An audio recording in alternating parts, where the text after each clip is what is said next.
इस चुनावी जनसभा की अध्यक्षता कर रहे आदरणीय ओम शिव मिश्र जी, मंच पर उपस्थित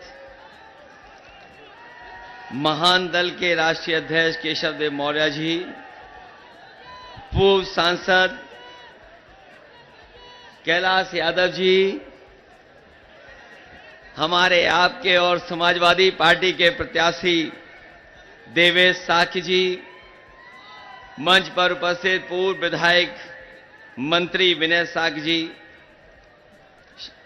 श्रीमती रेखा यादव जी, यहां की विधायक नादिरा सुल्ताना जी, विक्रम यादव जिलाध्यक्ष समाजवादी पार्टी, पूर्व विधायक जीनत खां, मानपाल सिंह जी, पूर्व मंत्री आदरणीय मानपाल सिंह जी,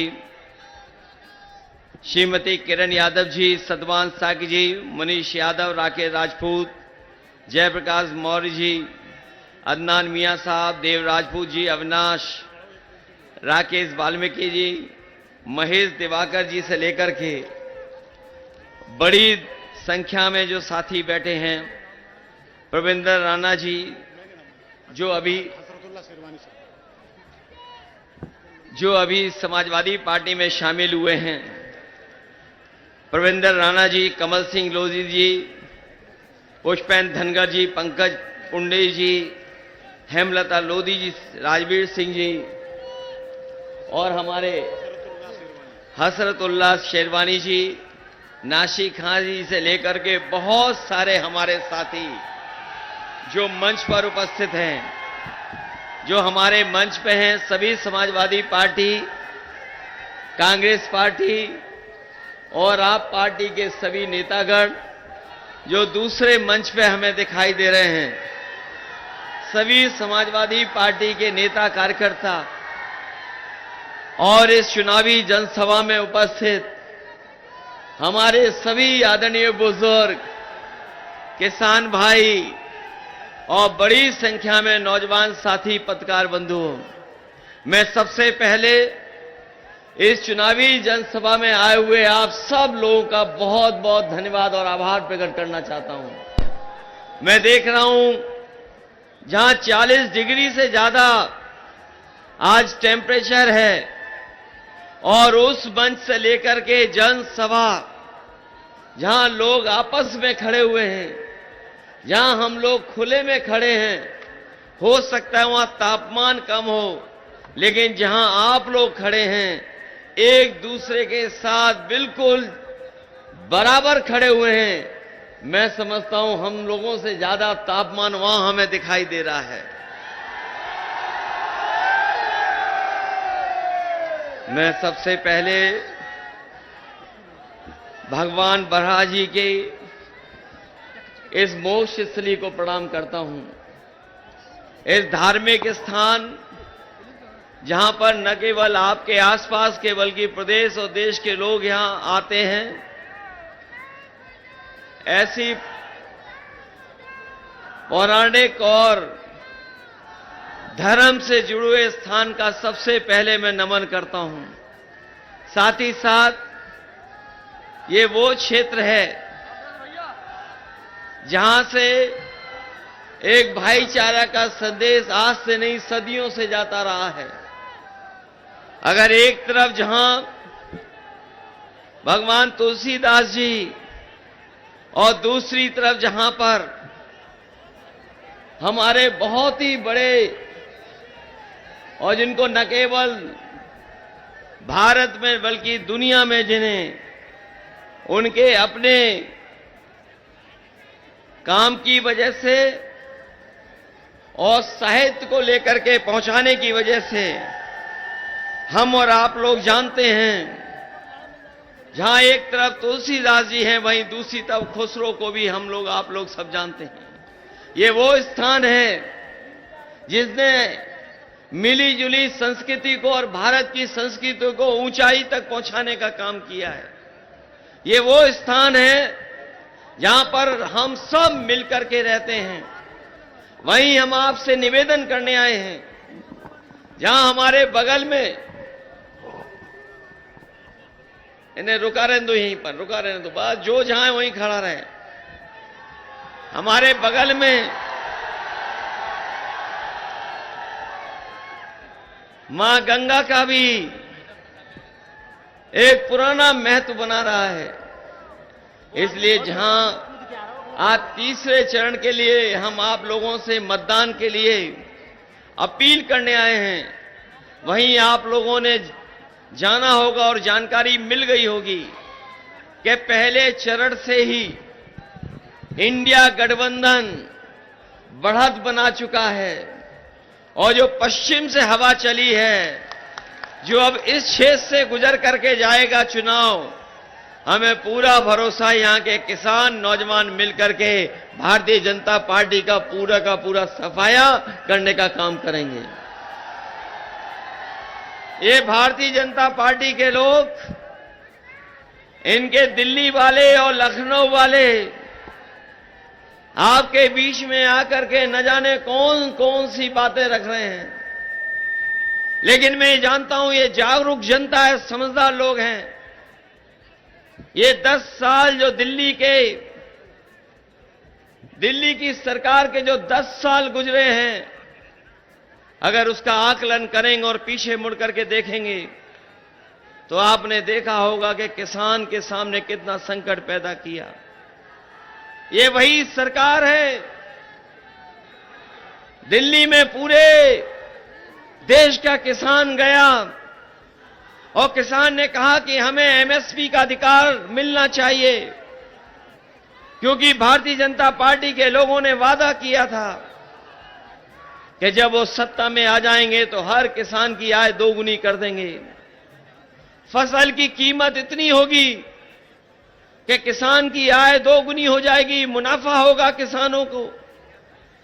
लेकिन जब किसान अपना हक और अपने अधिकार को मांगने गया दिल्ली, तो उसको रोकने के लिए न जाने क्या क्या इंतजाम सरकार ने किए थे। आपको याद होगा, सड़क रोक दी गई, बैरिकेडिंग लगा दी गई, बड़ी बड़ी आरसीसी की दीवार खड़ी कर दी, कीलें लगा दी गई। अगर कोई किसान आंदोलन में शामिल होता था, उसमें झूठे मुकदमे लगा देते थे। ट्रैक्टर को डीजल नहीं मिलता था, लेकिन हम अपने किसानों को बधाई देना चाहते हैं, वो ना किसी की परवाह किए, वो उस आंदोलन को सफल बनाने का काम किया। 1000 किसान शहीद हो गया, लेकिन किसान पीछे नहीं हटा और आखिरकार सरकार को पीछे हटना पड़ा। जो 3 काले कानून लाए गए थे, वो तीनों के तीनों काले कानून वापस ले लिए सरकार ने। वो किसानों की ताकत थी और वही किसान आज भी दुखी है। अगर आज अपनी फसल बाजार में लेके गया होगा तो जो कीमत उसको मिलनी चाहिए, वो हमारे किसानों को कीमत नहीं मिल रही है। और जो किसानों के पैदावार को खरीद रहे हैं, जो बड़े बड़े उद्योगपति हैं जो आजकल इस कारोबार में आ गए, उन्होंने किसानों की फसल को अपनी नई नई बड़ी बड़ी गोदामें बनवा ली हैं। वहां पर फसल को, पैदावार को रख करके बाजार को नियंत्रण करने का काम कर रहे हैं। जब किसान की फसल तैयार रहती है, ये सस्ते दामों में खरीद रहे हैं, और जब बाजार में भाव बढ़ जाता है तो यही लोग उद्योगपति मुनाफा कमा रहे हैं। अभी हाल ही में गेहूं, बताओ हमारे किसान भाई और यहां जितने लोग खड़े हैं सब खेतीबाड़ी से जुड़े लोग हैं। क्या भारतीय जनता पार्टी के लोगों ने जो वादा किया था कि हम किसानों की आय दोगुनी कर देंगे, बताओ आपको क्या गेहूं की कीमत मिल गई इस बार बाजार में? कहीं सरकारी खरीद हुई हो तो बता दो। ये सरकारी खरीद जानबूझ करके नहीं करते हैं, क्योंकि इनकी दोस्ती बड़े बड़े उद्योगपतियों से है। आजकल जो बाजार में आटा आ रहा है, जो बड़े बड़े शहर बन गए उनमें जो आटा पहुंचा जा रहा है, पैक करके आटा पहुंच रहा है, ये आपका ही गेहूं खरीद के उन उद्योगपतियों के माध्यम से बाजार में मुनाफा कमाने का काम कर रहे हैं और इतना मुनाफा कमा रहे हैं कि आप सोच नहीं सकते। और जो हमारे गरीबों को राशन भी दे रहे हैं, बताओ गरीबों को कौन सा राशन मिल रहा है? ये सरकार जो कह रही गरीबों को हम राशन दे रहे हैं, हम अपने गरीबों को भरोसा दिलाना चाहते हैं उनके स्वास्थ्य के लिए। और अगर हमें और राशन का इंतजाम करना पड़े और चाहे जिस तरीके से संपन्न लोग शहर में पैक्ड आटा खा रहे हैं, पौष्टिक आटा ले रहे हैं, अगर हमें अपने गरीबों को पौष्टिक आटा देना पड़ेगा तो संपन्न लोग जो शहर में खरीद रहे हैं उसी तरीके से पौष्टिक आटा दिलाने का काम आपके इंडिया गठबंधन समाजवादी सरकार में होगा।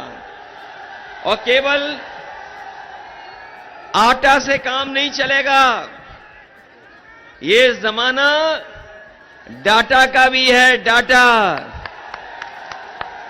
तो न केवल अपने गरीबों को हम पौष्टिक आटा पैक्ड पहुंचाएंगे, साथ ही साथ आपके मोबाइल भी चलने लगे, उसके लिए डाटा भी फ्री देने वाले का काम हमारे आने वाले समय में होगा।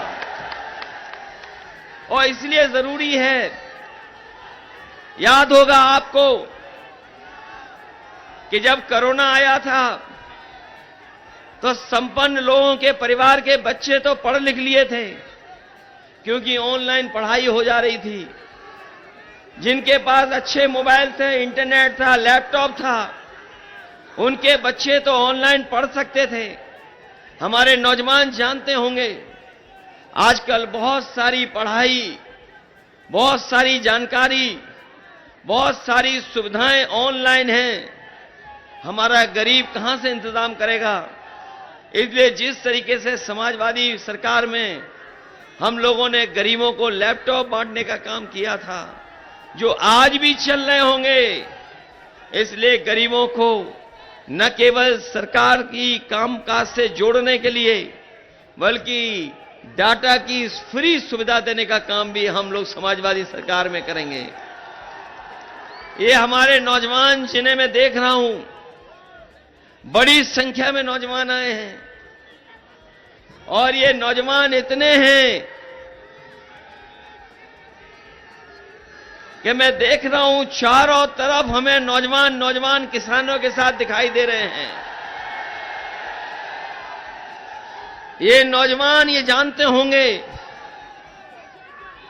कि जब भी ये सरकार ने कोई परीक्षा लिखवाई, इनकी जो भी परीक्षा हुई सब में पेपर लीक हो गया। सब पेपर लीक किए सरकार ने। और मैं अपने नौजवानों से कहना चाहता हूं, ये जानबूझ करके पेपर लीक किए सरकार ने, और जानबूझ के इसलिए किए हैं क्योंकि ये नौकरी नहीं देना चाहते, रोजगार नहीं देना चाहते, इसलिए पेपर लीक किया। और इस सरकार ने अगर कार्रवाई की होती, जब पहली बार पेपर लीक हुआ था तो 10 परीक्षाओं का पेपर लीक नहीं होता। याद करो, जब पुलिस भर्ती हुई, इन लोगों ने कहा कि इंतजाम हो गया, बहुत अच्छा इंतजाम है, सुरक्षित परीक्षा होगी। इन बीजेपी के लोगों ने कहा कि सुरक्षित परीक्षा कराई जाएगी, कोई पेपर लीक नहीं होगा। हमारा नौजवान जो तैयारी कर रहा था सालों साल से, जो पढ़ाई कर रहा था, मेहनत कर रहा था, दिन रात जाग करके, न जाने कहां से इंतजाम किया होगा, फॉर्म भरा और परीक्षा स्थल तक पहुंचा अपना इंतजाम करके। लेकिन जब घर लौट करके आया तो उसे पता लगा कि पुलिस भर्ती का भी पेपर लीक हो गया है और परीक्षा दोबारा होनी चाहिए, परीक्षा रद्द हो। इस सरकार को मजबूरी में, हमारे नौजवानों के दबाव में परीक्षा को रद्द करना पड़ा। बताओ, पुलिस भर्ती का परीक्षा रद्द हुआ कि नहीं हुई रद्द? और बड़े पैमाने पे हमारा नौजवान घर लौट करके आ गया। हमने कई सभाओं में कहा और बीजेपी के लोगों को बता दिया कि जब किसान आपके खिलाफ है और नौजवान जिनकी परीक्षा छूटी है, 60 लाख ऐसे नौजवान हैं, और यही 60 लाख नौजवानों के अगर परिवार के 2 सदस्यों को हम जोड़ लें तो अगर हम 3 का गुणा 60 लाख से करें, क्योंकि एक जो परीक्षा देने गया था बेटा या बेटी वो और उसके मां बाप को जोड़ लें तो एक घर के 3 सदस्यों को केवल अगर हम जोड़ें और 60 लाख ऐसे नौजवान जो परीक्षा नहीं दे पाए, जिनकी परीक्षा रद्द हुई, पेपर लीक हुए, तो पूरे उत्तर प्रदेश में 1 करोड़ 80 लाख लोग हैं, वो वोटर हैं। और 1 करोड़ 80 लाख का अगर हम भाग दे दें 80 लोकसभाओं में से, तो बताओ 2,25,000 वोट कम हो गए हर लोकसभा में, क्या नहीं हो गए? तो बीजेपी बचेगी कैसे? बताओ बीजेपी कैसे बचेगी?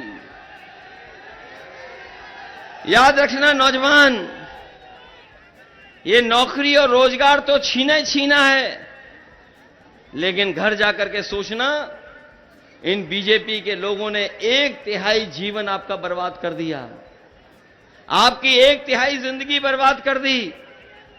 इन 10 साल में दिल्ली की सरकार ने और उत्तर प्रदेश की 7 साल की सरकार ने हमारे नौजवानों को नौकरी रोजगार नहीं दिया, और अगर नौकरी रोजगार नहीं मिला तो भविष्य तो है ही अंधकार में, लेकिन इन नौजवानों की शादी का भविष्य भी कुछ नहीं दिखाई दे रहा।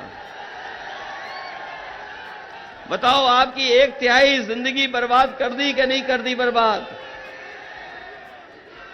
और ये क्या सपने दिखा रहे हैं बीजेपी के लोग कि हमारा देश विश्व गुरु बनने जा रहा है, विश्व गुरु। बताओ देश विश्व गुरु बनेगा? ये कह रहे विकसित भारत।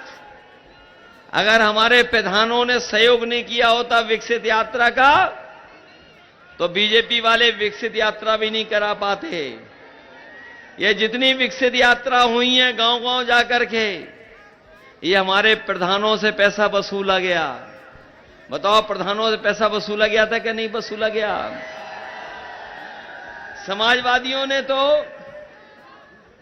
एम्बुलेंस चलवाई, वो इस सरकार ने खराब कर दी।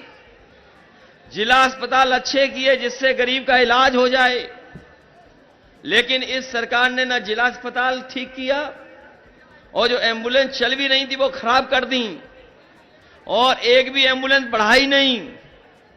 और पुलिस को जो गाड़ी दी थी, याद कीजिए, ये 100 नंबर, पहले थाने में जाकर के परेशानी होती थी, कौन जाए, थाना दूर है। इसलिए समाजवादी पार्टी की सरकार में हम लोगों ने पुलिस को गाड़ियां दी। इस सरकार को अच्छा नहीं लगा 100 नंबर। इन्होंने उद्घाटन किए थे तो 100 नंबर का इन्होंने कर दिया 112। बताओ 112 करने के बाद अन्याय बढ़ा कि नहीं बढ़ा? वसूली बढ़ी कि नहीं बढ़ी? और अभी तो कई जगह से खबरें आ रही हैं कि पुलिस को पकड़ रही है।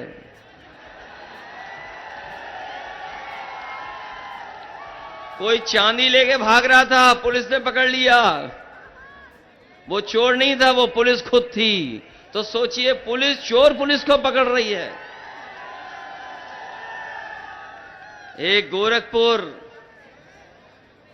पुलिस को पता लगा कि कुछ जा रहा है सामान पैकेट में, पुलिस धीमे धीमे गई, पकड़ लिया उसको जाकर के, और कहीं हिसाब किताब नहीं दिया, सब माल रख लिया। बाद में सूचना हुई तो माल पकड़ा गया, 50 लाख रुपए पकड़ लिए। ये पहली बार बीजेपी की सरकार में हो रहा है कि पुलिस चोर पुलिस को पकड़ रही है। ये ऐसा पहले कभी नहीं होता था। और हम अपने नौजवानों को जब देखते हैं कि यही नौजवान बिना सहारे के खंबे पे चढ़े जा रहे हैं। देखो, पहले एक चढ़ा फिर उतर गया, दूसरा चढ़ने की कोशिश कर रहा था, नहीं चढ़ पाया, दूसरा चढ़ गया, अब तीसरा आ गया यहां पे। ये वो नौजवान हैं जो फौज में जा सकते थे, नौकरी पक्की मिल सकती थी। ये वो नौजवान हैं जिन्हें फौज की वर्दी मिल सकती थी। लेकिन अब बताओ, अग्निवीर व्यवस्था से कौन खुश है? बताओ, ये अग्निवीर व्यवस्था 4 साल की नौकरी, और 4 साल नौकरी के साथ साथ कोई सुविधा नहीं है, कोई सुविधा नहीं है। शहीद हो जाओगे तो भी सम्मान नहीं है, घर वापस आ जाओगे, जब घर वापस आओगे तो पेंशन भी नहीं है। और अग्निवीर व्यवस्था से हमारी सीमाओं की सुरक्षा नहीं हो सकती है। इसलिए अपने नौजवानों से हम कहना चाहते हैं, इंडिया गठबंधन सरकार बनाने जा रहा है, आप अपना बूथ जिताइए, मदद करिए, और ये अग्निवीर व्यवस्था खत्म कर करके जो पहले व्यवस्था थी पक्की नौकरी वाली, वो व्यवस्था बनाने का काम करेंगे। ये हमारे जिंदाबाद जिंदाबाद खाकी वर्दी वाले सोचते हैं इनकी नौकरी परमानेंट है, लेकिन जब फौज की 4 साल की नौकरी हो सकती है, मैं इन लोगों से भी कहना चाहता हूं कि बीजेपी वाले आ गए तो 3 साल की नौकरी रह जाएगी इनकी। बाद में हमारे साथ ही घूमना खेत में और पॉलिटिकल पार्टी के संग। लोग कह रहे कैसे हो जाएगी पुलिस की 3 साल की नौकरी? यहां जितने खड़े लोग हैं, बताओ किसी को पता था कि फौज की 4 साल की नौकरी हो जाएगी? किसी को जानकारी में था? हम जानते हैं, हमारे ये पुलिस के भाई खड़े, इनकी भी जानकारी में नहीं था। किसी को पता था कि रातों रात रुपए बंद हो जाएंगे? बताओ, रुपए बंद हो गए कि नहीं हो गए? और हमारे व्यापारी भाई लोग जानते होंगे, जो कारोबार करते हैं, व्यापार करते हैं, इस सरकार ने कहा कि जो पहला टैक्स लगाने का तरीका वो नहीं ठीक है, ये जो नया तरीका है जीएसटी वो बेहतर है। जिस तरीके से आजादी का जश्न मनाया गया था, उसी तरीके से बीजेपी ने जीएसटी का कानून ला करके जीएसटी लागू की। हमारे व्यापार भाई जानते होंगे, व्यापारी भाई जानते होंगे कि आज उन्हें मुनाफा नहीं हो रहा ज्यादा, मुनाफा कुछ लोगों को हो रहा है। जो छोटे दुकानदार हैं, छोटे कारोबारी हैं, वो जीएसटी के उसी में उलझे हुए हैं कि जीएसटी देते रहना है। जीएसटी का कोई हमारे कारोबारियों को लाभ नहीं मिला। इन्होंने सपना दिखाया था कि जीएसटी लागू हो जाएगा तो हमारे व्यापारियों को सुविधा मिल जाएगी। और अभी तो आपको वो जानकारी मिल गई होगी चंदे वाली, जो भारतीय जनता पार्टी ने चंदा वसूला है। ये जो चंदा वसूला गया, ये चंदा नहीं है, ये सीधी सीधी वसूली की इन्होंने। हम आप लोग भी कभी कभी एक दूसरे का सहयोग करते हैं, लेकिन क्या कोई 1000 करोड़ का सहयोग करता है? क्या कोई 500 करोड़ का सहयोग करता है? कोई 400 करोड़ का क्या सहयोग करता है? ये जब से इलेक्टोरल बॉन्ड आए हैं और इसकी जानकारी जनता को मिल गई है, तब से भारतीय जनता पार्टी का बैंड बज गया है। भारतीय जनता पार्टी के लोग इलेक्टोरल बॉन्ड पे बात नहीं करना चाहते। बताओ, इलेक्टोरल बॉन्ड के बारे में है जानकारी कि नहीं है? है। ये क्या चंदा है कि वसूली है? वसूली वसूली वसूली। और इस वजह से क्या हुआ है, ये जो वसूली हुई है, इसी की वजह से महंगाई है। किसी से अगर आप 1000 करोड़ का चंदा ले लोगे तो बताओ वो मुनाफा कमाएगा कि नहीं कमाएगा? ये आज जो भारतीय जनता पार्टी ने वसूली की है, उसका परिणाम है कि आज आम जनता को महंगाई का सामना करना पड़ रहा है। और जितने भी भ्रष्टाचारी हैं, जितने भी अपराधी माफिया, उन सबको भारतीय जनता पार्टी ने अपनी गोदाम में रख लिया है। बताओ, भारतीय जनता पार्टी ने अपनी गोदाम में रखा कि नहीं रखा सब भ्रष्टाचारियों को? जितने भी देश के भ्रष्टाचारी हैं, जिन्होंने भी देश का पैसा लूटा, सब भारतीय जनता पार्टी के गोदाम में पहुंच गए हैं। और गोदाम इतनी बड़ी बना ली कि हर दल के लोगों को शामिल कर लिया उन्होंने। बताओ, सबसे ज्यादा बैंकों को लूटने वाले लोग, उन्हीं के धोखा देने वाले लोग भारतीय जनता पार्टी में शामिल हो गए कि नहीं हो गए शामिल? और जो लोग कहते थे, जो लोग बड़े बड़े सपने दिखाते थे कि हां चप्पल वाले हवाई जहाज में चलेंगे, बताओ सब कारखाने बिक गए कि नहीं बिक गए सरकारी? ये लोग जो परिवारवाद की बात कर रहे हैं, सच्चाई तो ये है कि ये भारतीय जनता पार्टी के लोग और एनडीए वाले लोग हमारे आपके पीडीए परिवार से घबरा गए हैं। ये पीडीए परिवार हमारा पिछड़ा, दलित, अल्पसंख्यक और आदि आबादी वाला ये पीडीए परिवार और पीड़ित दुखी जो लोग हैं अगड़े, वो भी हमारे साथ। सही मायने में ये जो लोग परिवारवाद चिल्ला रहे हैं, वो हमारे पीडीए परिवार से घबरा गए हैं। ये पीडीए परिवार है जो एनडीए को हराने जा रहा है। गिनती में पीडीए परिवार ज्यादा है, इसलिए हमने और सबने मिलकर के तय किया है कि भारतीय जनता पार्टी अगर बड़े बड़े उद्योगपतियों का पैसा माफ कर सकती है।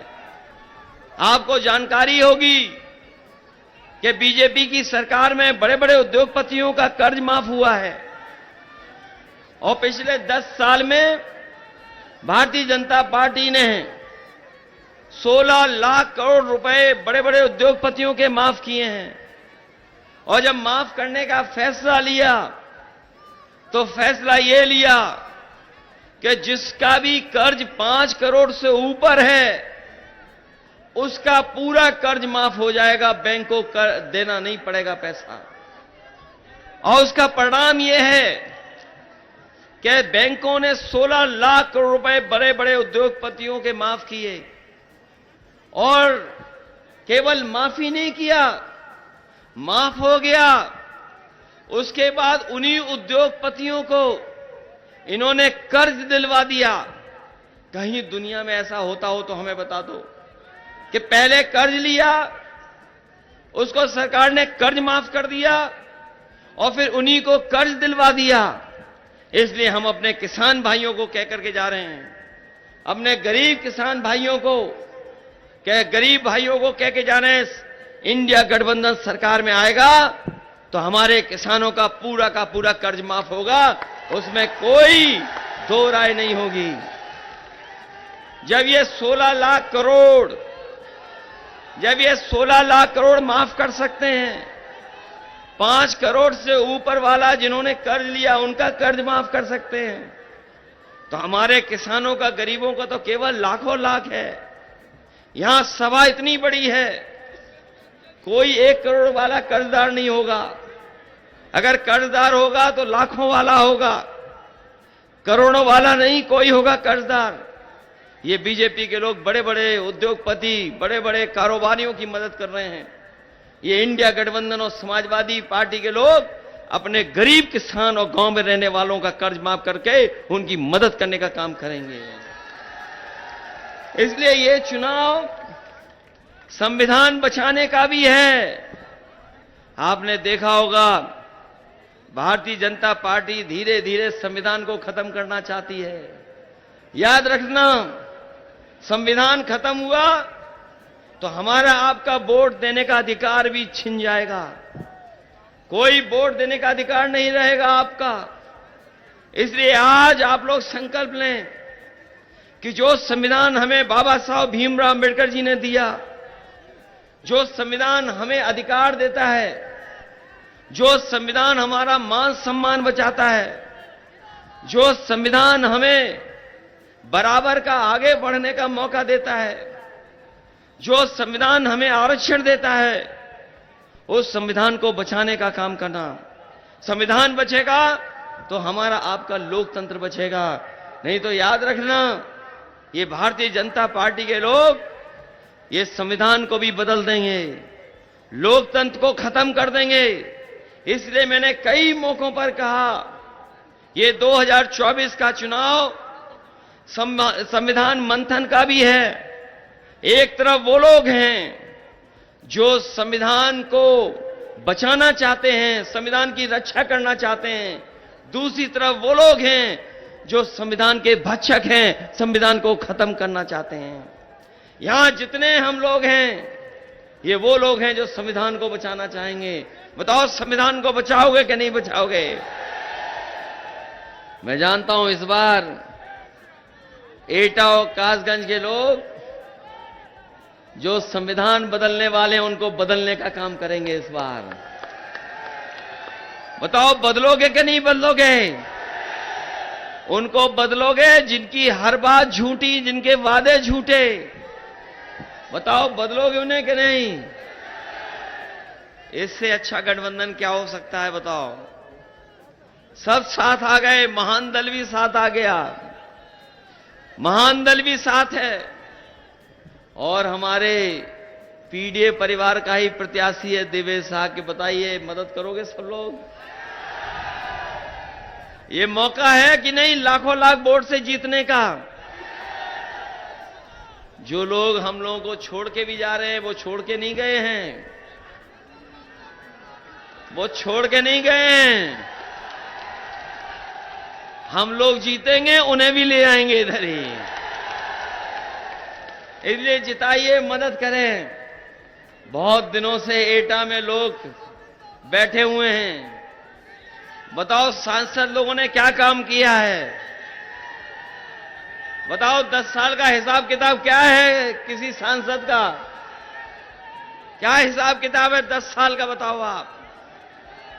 क्या नौकरी दी 10 साल में? क्या कारखाने उद्योग का सपना दिखाया था? कुछ लगा? बताओ, एम्बुलेंस खराब कर दी कि नहीं कर दी? पुलिस को बेईमान बना दिया कि नहीं बना दिया? और हमारे जिला अस्पतालों में भी किसी गरीब का इलाज नहीं हो पा रहा है। ये जितने भी सड़क, जितनी समाजवादियों ने चौड़ी सड़क बनाई थी, उतनी है चौड़ी सड़क आ गई, ये चौड़ी सड़क भी नहीं बना पाए। बिजली पे जितना काम किया हम लोगों ने, ये बिजली का भी काम नहीं आगे बढ़ा पाए।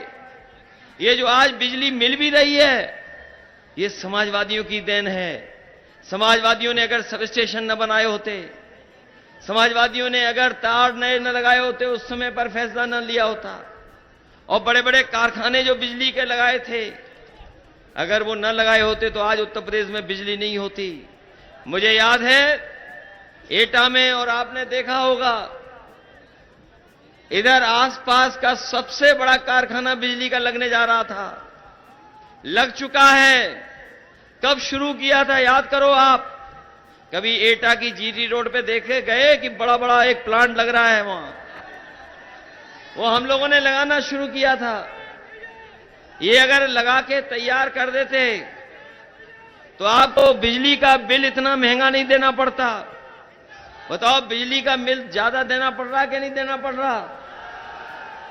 और अगर कोई गलती कर रहा है तो एफआईआर भी हो रही कि नहीं हो रही? और हम लोगों के समय पर बिजली बनाने का काम, बिजली पहुंचाने का काम, लेकिन इन्होंने मीटर लगा दिए हर जगह जाकर के। बताओ, लगा दिए कि नहीं लगा दिए? इसलिए इनसे सावधान रहिए।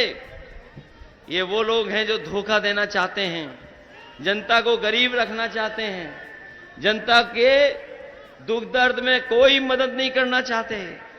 इस चुनाव में देवेश साकी जी की मदद करना। देवेश को जिताइए, इंडिया गठबंधन को जिताइए और दिल्ली पहुंचाइए। जो लोग संविधान बदलना चाहते हैं उन्हें हटाइए, उन्हें बदलने का काम करिए। इन्हीं शब्दों के साथ जो आज तमाम साथी समाजवादी पार्टी में आए हैं, जो हमारे तमाम समाजवादी पार्टी में आज शामिल हुए हैं, मैं उनका धन्यवाद देता हूं। साथ ही साथ जब समाजवादी पार्टी इस पक्ष में है कि जाति जनगणना हो, जाति के हिसाब से हक और सम्मान मिले, आबादी के हिसाब से उनको आगे बढ़ाने का मौका मिले, हम अपने अहेरिया समाज के लोगों को भी कहना चाहते हैं, समाजवादी लोग आपके प्रमाण पत्र बनाने का काम करवाएंगे, आपकी मदद करेंगे। इसी तरह पंचायत सहायक, एकता वेलफेयर स्टेशन है, इनकी भी मदद होगी। साथ ही साथ मैं आपको भरोसा दिलाता हूं कि किसी समय पे हम लोगों ने लैपटॉप बांट करके, स्कूल खुलवा करके, कॉलेज खुलवा करके आपकी मदद करने का काम किया था। बहुत से लोगों को मौका मिल गया था। आने वाले समय में नौकरी रोजगार कैसे होंगे, क्योंकि लगातार चीजें बदलती जा रही हैं। हमारे नौजवान जानते होंगे, कोई भी जानकारी अगर हासिल करना चाहते होंगे तो मोबाइल से हासिल कर लेते हैं। कोई भी सूचना अगर पहुंचानी होती तो आसानी से पहुंचा लेते हैं। काम करने का तरीका बदला है, रोजगार के तरीके बदले हैं। इसलिए हम अपने कासगंज और एटा के लोगों को कह के जा रहे हैं, जो समय बदला है, आधुनिक हुआ है, समय को देखते हुए अगर हम लोगों को आपकी पढ़ाई के लिए नए कोर्स और अगर यूनिवर्सिटी बनाने का भी काम करना पड़ेगा तो आपके बच्चों के भविष्य को बेहतर बनाने के लिए, पढ़ाई के लिए यूनिवर्सिटी बनाने का काम करेंगे। और आपको मेडिकल कॉलेज की सुविधाएं कैसे मिलें, आपके बगल में मेडिकल कॉलेज हो गया बदायूं में, जो समाजवादियों ने बना दिया।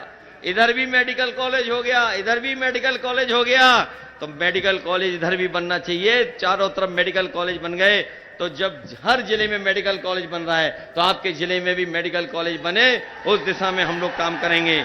इन्हीं शब्दों के साथ एक बार फिर हम ऐसे धार्मिक स्थान को नमन करते हुए आपको भरोसा दिलाते हैं कि जहां पर हम लोगों ने कई पुल बनाए हैं, कई पुल बनाए समाजवादियों ने। गंगा नदी के किनारे हमारे बांध बने, जिससे हमारे गंगा कटान न हो, हमारे किसानों का, गरीबों का नुकसान न हो। जो लोग गंगा सफाई कराना चाहते थे, गंगा सफाई तो नहीं की, लेकिन उसके साथ साथ पूरा बजट साफ कर गए। मैं आपको धन्यवाद देता हूं, विधायिका जी को और तमाम लोग जो हमारे मंच पर उपस्थित हैं, उन सबको भी धन्यवाद देता हूं, आभार प्रकट करता हूं। साथ ही साथ हमारे कई महत्वपूर्ण लोग हमें छोड़ करके चले गए। पिछले कुछ दिनों पहले यहां के पूर्व विधायक जसवीर सिंह जी हमें छोड़ के चले गए, वो हमारे बीच नहीं रहे। इसी तरह पूर्व सांसद मुजीर अहमद साहब, उनकी पत्नी और हमारी विधायिका जी की माता जी, जो अनीसा खां का इंतकाल हुआ, वो हमारे बीच नहीं रही। इस दुख की घड़ी में हम इन परिवार के साथ हैं और भगवान से यही प्रार्थना करते हैं कि ऐसे समाजवादी साथी और भी हम लोगों के बीच से चले गए, दुख सहने की शक्ति दें। मैं एक बार अपनी तरफ से और आप सब की तरफ से श्रद्धांजलि देता हूं। इन्हीं शब्दों के साथ आप सबका बहुत बहुत धन्यवाद, बहुत बहुत आभार प्रकट करता हूं। इस उम्मीद, इस भरोसे के साथ कि जब आप लोग वोट डालेंगे तो एक एक वोट देवेश जी के पक्ष में डालने का काम करना। इसलिए जिताओगे आप लोग, अच्छे वोट डालेंगे आप लोग, अपना बूथ जिताना, क्योंकि अब दिन नहीं बचे हैं। घूमना कम, अपने बूथ का इंतजाम ज्यादा। बताओ बूथ बचाओगे कि नहीं बचाओगे? अगर आप लोग अपना बूथ बचा लोगे, बूथ जिता दोगे, तो देश में परिवर्तन भी होगा। और जो हवा चल रही है भारतीय जनता पार्टी को हटाने की, इस बार भारतीय जनता पार्टी का सफाया होने जा रहा है। और उत्तर प्रदेश से ये लोग आए थे, उत्तर प्रदेश से ये लोग आए थे, 2014 में आए थे, 2024 में चले जाएंगे। अगर इनका स्वागत अच्छा हुआ यहां पर, तो इस बार ढोल नगाड़े और ढोलक के संग इनकी विदाई होगी। बताओ विदाई करोगे इनकी कि नहीं? बहुत बहुत धन्यवाद। आपको ये खबर कैसी लगी है, उस पर अपनी राय कमेंट बॉक्स में जाकर जरूर दें। अभी तक हमारे चैनल को आपने सब्सक्राइब ना किया हो तो सब्सक्राइब बटन पर क्लिक करें, बेल आइकन को प्रेस करें, जिससे कि हमारी पढ़ने वाली प्रत्येक खबर का नया नोटिफिकेशन सबसे पहले आपको प्राप्त हो। आपसे निवेदन है कि अभी तक हमको ज्वाइन ना किया हो तो ज्वाइन बटन पर क्लिक करके ज्वाइन कर सकते हैं। हम फिर मिलेंगे एक नई खबर के साथ, तब तक आप हमको इजाज़त दीजिए। जय भारत, जय हिंद।